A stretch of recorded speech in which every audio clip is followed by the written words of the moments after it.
توبہ کے حوالے سے یہ ذہن میں رکھیے کہ یہ اتنا عظیم کرنے کا کام ہے، اور اللہ رب العزت کو اپنے بندوں کی توبہ کا اس قدر انتظار رہتا ہے، اور دوسری طرف اگر وہ توبہ کی طرف نہیں پلٹتے ہیں تو پھر ان کی زندگی میں جو کچھ ہوتا ہے، جو نتائج ہوتے ہیں، اس کا ہم تصور بھی نہیں کر سکتے ہیں، ہم سوچ بھی نہیں سکتے ہیں ہمارے گناہوں کی وجہ سے کیا ہوتا ہے۔ بالکل ایسے ہی جیسے آپ یہ نہیں کہہ سکتے کہ میں زہر بھی پی لوں تو میرے جسم کو کچھ نہیں ہوگا۔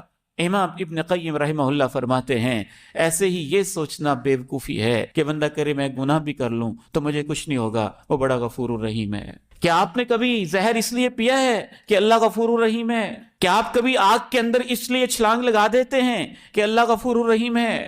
کیا آپ کبھی اپنی گردن پہ رکھ کے گولی اس لیے چلا دیتے ہیں کہ اللہ غفور الرحیم ہے؟ جس طرح گولی چل جائے تو آپ کو پتہ ہے کہ بہت برا اثر ہے، جس طرح زہر پی لیں تو آپ کو پتہ ہے کہ وہ مجھے تباہ کر دے گی، آگ میں چھلانگ لگائیں تو آپ کو پتہ ہے کہ وہ تو آگ ہے، آگ پکڑے گی۔ ایسے ہی انسان کو یقین ہونا چاہیے کہ گناہوں کے نتائج گولی سے، آگ سے اور زہر سے زیادہ خطرناک ہوتے ہیں، لیکن یہ انسان کو نظر نہیں آ رہے ہوتے۔ جناب آدم جنت سے ان کو کیوں نکال دیا گیا تھا؟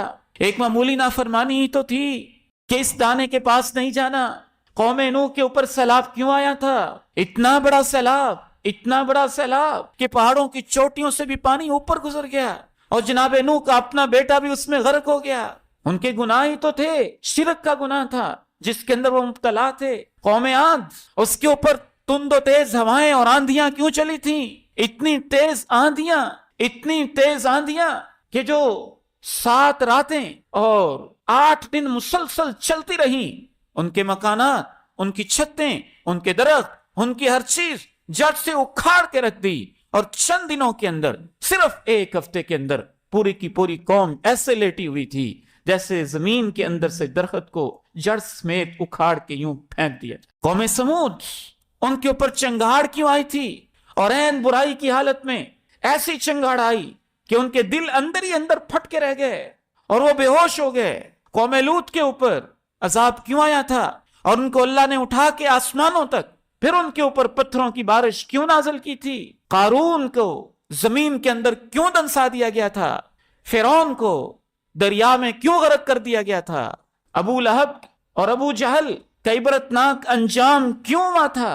امام ابن قیم رحمہ اللہ انسان کو جھنجھوڑتے ہوئے کیا خوبصورت الفاظ استعمال کرتے ہیں، یہاں تک کہتے ہیں کہ پوری انسانی تاریخ میں زمینی اور آسمانی آفتیں جب بھی آتی ہیں انسانوں کے گناہوں کی وجہ سے آتی ہیں، اور اس وقت آتی ہیں جب وہ توبہ نہیں کرتے، جب وہ واپس نہیں پلٹتے ہیں، جب وہ ضد پہ اتر آتے ہیں۔ زمین پہ اثر ہوتا ہے، آسمان پہ اثر ہوتا ہے، پھلوں پہ اثر ہوتا ہے، پیداوار پہ اثر ہوتا ہے، جسم پہ اثر ہوتا ہے، اولاد پہ اثر ہوتا ہے، موت کے وقت اثر ہوتا ہے، قبر میں اثر ہوتا ہے، حشر میں اثر ہوتا ہے، اور پھر سب سے بڑا اثر جہنم میں ہوتا ہے۔ تو یہ سب کچھ انسان کے گناہوں کی وجہ سے ہوتا ہے۔